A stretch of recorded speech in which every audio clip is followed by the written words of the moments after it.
নমস্কার বন্ধুরা, mother simple কিচেনের তরফ থেকে আমি অন্তশ্রী আপনাদের সকলকে জানাই স্বাগত।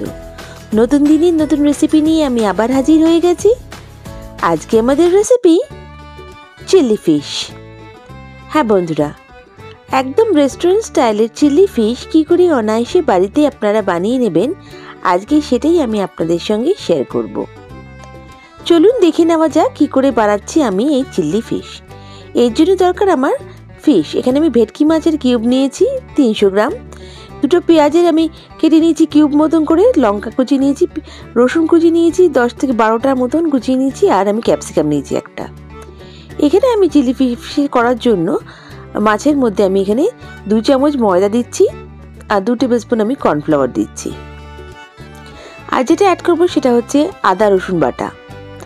আমি এখানে 1 চামচ আদা রসুন বাটা অ্যাড করছি। আর আমি এখানে দেব 1 চামচ মতন ভিনিগার, আর আমি দিচ্ছি এখানে 1 চামচ মতন লঙ্কা গুঁড়ো। ঝালটা অনুযায়ী আপনাদের স্বাদ অনুযায়ী বাড়াতে বা কমাতে পারেন। আর এখানে আমি অ্যাড করে দেব সয়া সস 1 চামচ মতন। আর যেটা দিচ্ছি সেটা হচ্ছে ডিমের সাদা অংশ। আমি এখানে একটা ডিমের সাদা অংশ এখানে অ্যাড করে দিলাম। এবার আমি ভালো করে এটা মিক্স করে নেব। স্বাদ অনুযায়ী একটু নুন দিচ্ছি। ভালো করে এটা মিক্স করে নেব। চামচের সাহায্যে তো ভালোভাবে মিক্স হবে না, আমি এটা হাতের সাহায্যেই মিক্স করছি। এখানে মিক্স করাটা খুব ভাইটাল।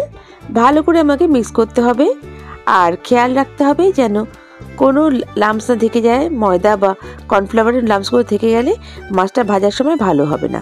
মাছটা যেন ভালো করে কোট হয় মশলার সাথে। আর এটা আমি দেখুন ভালো করে মিক্স করে নিচ্ছি। যতটা ভালো মিক্স হবে, কোটিং হবে মাছটার মধ্যে, ততটা ফ্লেভারটা যাবে এবং ভালো হবে। দেখুন ভালো করে আমি এটাকে মাখিয়ে নিচ্ছি। এখানে কোনো এক্সট্রা আমি জল অ্যাড করিনি। আর এটা আমি ম্যারিনেট করে আধ ঘন্টার জন্য রেখে দেবো। আপনারা চাইলে বেশিক্ষণও ম্যারিনেট করে ফ্রিজে রেখে দিতে পারেন। এবার আমি এটা সস মিক্স বানিয়ে নিচ্ছি।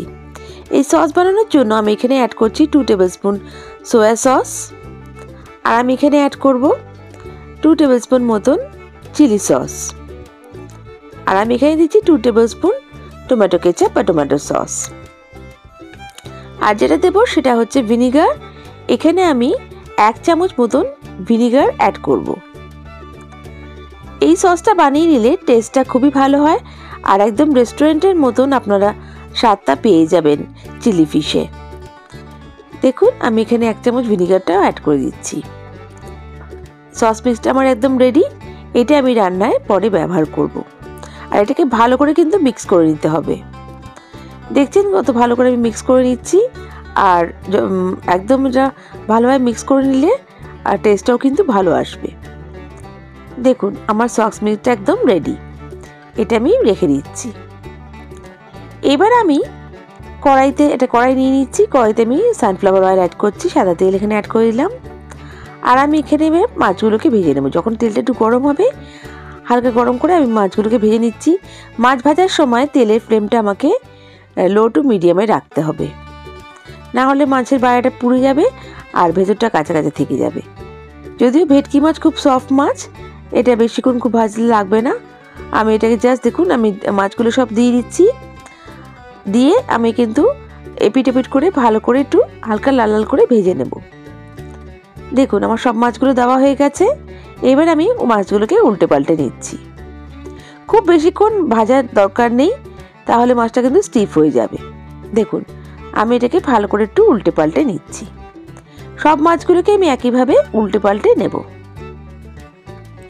এটা খুবই সহজ রেসিপি আর খুবই ঝটপট হয়ে যায়, কিন্তু রেস্টুরেন্টে কিনতে গেলে এটা আমরা অনেক দাম দিয়ে কিনে থাকি।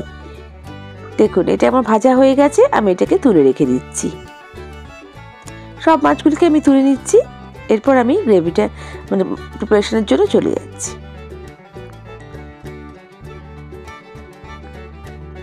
মাছগুলো খুব ভালোভাবে ভাজা হয়েছে, দেখতেই পাচ্ছেন, আর খুব সুন্দর একটা কোটিং হয়েছে। এবার আমি এখানে চপ করে রাখা গার্লিকগুলো অ্যাড করছি। এখানে আমি 10 থেকে 12 কোয়া বড় কোয়া নিয়েছিলাম রসুনের, সেটাকে আমি ভালো করে চপ করে নিয়েছি। কিছুক্ষণ একটু হালকা ভাজা ভাজা হলে আমি এখানে লঙ্কাটা দিয়ে দিচ্ছি। লঙ্কাটা আমি এখানে 2-3টে লঙ্কা চপ করে নিয়েছি। আপনারা আপনার ঝাল অনুযায়ী লঙ্কা বেশি বা কম করতে পারেন।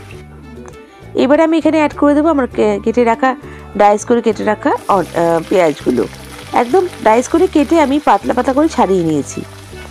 আর এখানে আমি ক্যাপসিকামটাও অ্যাড করে দিলাম, ক্যাপসিকামটাও ডাইস করে কাটা আছে। ভালো করে আমি মিক্স করে নিচ্ছি। পেঁয়াজটা যখন কিউব করে কাটবেন তারপর এটাকে হালকা করে ছাড়িয়ে নেবেন, যাতে প্রত্যেকটা পেঁয়াজের খোসাগুলো মানে প্রত্যেকটা পেঁয়াজের পার্টগুলো আলাদা আলাদা হয়ে যায়, একদম অনিয়নের পেটালসগুলো যেন বেরিয়ে আসে, তাহলেই ভালো লাগবে। এমনি দিলে পরে কেটে দিলে পরে কিন্তু ভালো লাগবে না, চৌকো চৌকো থাকলে পরে তখন ভালো লাগে না। এটা পেঁয়াজগুলো ভালোভাবে ছেড়ে গেলেই ভালো লাগে। এবার আমি সস মিক্সটা অ্যাড করে দিলাম, দিয়ে ভালো করে আমি একটু নাড়িয়ে চাড়িয়ে নিচ্ছি।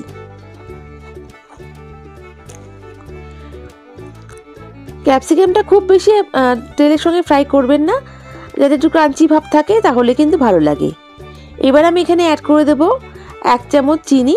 চিনিটা দিলে স্বাদটা খুবই ভালো নিউট্রালাইজ হয়ে যায়, আর চাইনিজ প্রিপারেশনে চিনিটা কিন্তু ভালো লাগে। আর এখানে আমি অ্যাড করে দেবো স্বাদ অনুযায়ী নুন। নুনটা বুঝে অ্যাড করবেন, যেহেতু সব সসগুলোতে কিন্তু নুন আছে। আমি হালকা সল্ট এখানে অ্যাড করছি, আপনারা আপনার টেস্ট অনুযায়ী নুনটা অ্যাড করবেন। যদি মনে হয় নুনটা অ্যাড করার দরকার নেই, অ্যাড করবেন না। এবার আমি ভেজে রাখা মাছগুলোকে এখানে অ্যাড করে দিচ্ছি, চিলি ফিশগুলো। দেখুন এখানে দিয়ে ভালো করে আমাকে মিক্স করতে হবে, ভালো করে টস করে নেব। দেখুন ভালো করে আমি মিশিয়ে নিচ্ছি।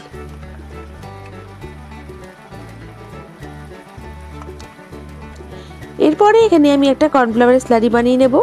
1 চামচ আমি কর্নফ্লাওয়ার অ্যাড করব একটুখানি জলের মধ্যে দিয়ে, একটা আমি মিক্সচার করে রাখছি, সেটাকে আমি পরে এখানে ইউজ করব। দেখুন ভালো করে একটু আমি ফ্রাই করে নিচ্ছি, বেশ সুন্দর যখন ঘ্রাণ আসবে তারপর আমি এখানে অ্যাড করে দেবো কর্নফ্লাওয়ারের স্লারিটা। আমি এখানে যদিও এটা ড্রাই চিলি ফিশ করছি, কর্নফ্লাওয়ার স্লারিটা দিলে পরে এখানে একটু মাখো মাখো ভাব আসবে, ভালো লাগবে। আপনারা যদি গ্রেভি করতে চান তাহলে জলটা এখানে গরম জল একটু অ্যাড করে দেবেন। আমি এখানে গ্রেভি করিনি, আমি একটু ড্রাই চিলি ফিশ টাইপেরই রেখেছি। দেখুন কর্নফ্লাওয়ারটা অ্যাড করে দিলাম, দিয়ে আমি একটু হালকা নাড়িয়ে চাড়িয়ে নিচ্ছি। আমার রেসিপিটা কিন্তু রেডি। বন্ধুরা, আমার রেসিপিটা যদি একটুও ভালো লেগে থাকে প্লিজ লাইক করবেন, আর নতুন বন্ধুরা আমাকে সাবস্ক্রাইব করে আমার পাশে থেকে যাবেন। বেল বাটনটা প্রেস করবেন যাতে আমার রান্নার নোটিফিকেশনগুলো সব থেকে প্রথমে আপনারা পেয়ে যান। আর আমার রেসিপিটা যদি ফেসবুক পেজ থেকে দেখে থাকেন তাহলে আমার পেজটাকে লাইক করে ফলো করে দেবেন প্লিজ। আপনাদের এক একটা লাইক কমেন্ট আমাকে মোটিভেট করে নতুন নতুন রেসিপি নিয়ে আসার জন্য। আর বন্ধুরা, আপনাদের মিষ্টি মিষ্টি কমেন্টসের জন্য অসংখ্য ধন্যবাদ। আমি সত্যি মোটিভেট হচ্ছি, আমার কাজে আগ্রহ বাড়ছি। আর আমার এই রেসিপিটা কেমন লাগলো আমায় কমেন্ট করে নিশ্চয়ই জানাবেন।